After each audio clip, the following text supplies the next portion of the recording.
আসসালামু আলাইকুম রহমতুল্লাহি ওয়া বারাকাতুহু। আশা করি আপনারা সবাই ভালো আছেন, আলহামদুলিল্লাহ। তো একটা জায়গাতে গিয়েছিলাম একটা কাজে।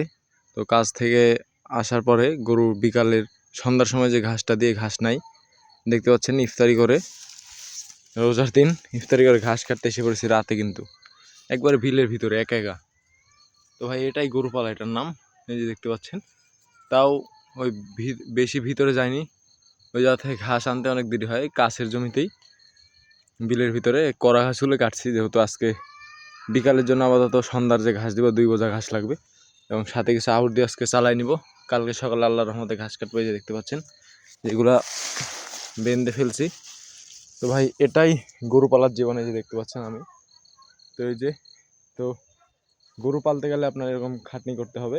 রাতে অন্ধকারে গরু আপনি না খেয়ে থাকতে পারেন, কিন্তু গরুকে না খাইয়ে রাখা যাবে না, এটা হয় অবলা পানি। ওদের না খাইয়ে রাখলে আপনারই লস হবে। তো গরুকে যদি একবার আমি না খাওয়াই, যদি আউর খাওয়াই, খাবে না। গরু বিক্রি করব বৃহস্পতিবারে আল্লাহর রহমতে। আপনার সিরাজগঞ্জে হাডিল নওগাঁ হাটে নিয়ে যাবো, অবশ্যই আপনারা দোয়া করবেন যাতে কোনো বালা মুসিবত ছাড়াই গরুগুলো ভালোভাবে বিক্রি করতে পারি। এবং এই ঘাসের বোঝাগুলো বেঁধে এখন বাড়িতে নিয়ে যাব। তো আশা করি আপনারা সবাই ভালো থাকবেন, সুস্থ থাকবেন এবং আমার জন্য দোয়া করবেন। আসসালামু আলাইকুম রহমতুল্লাহি ওয়া বারাকাতুহু।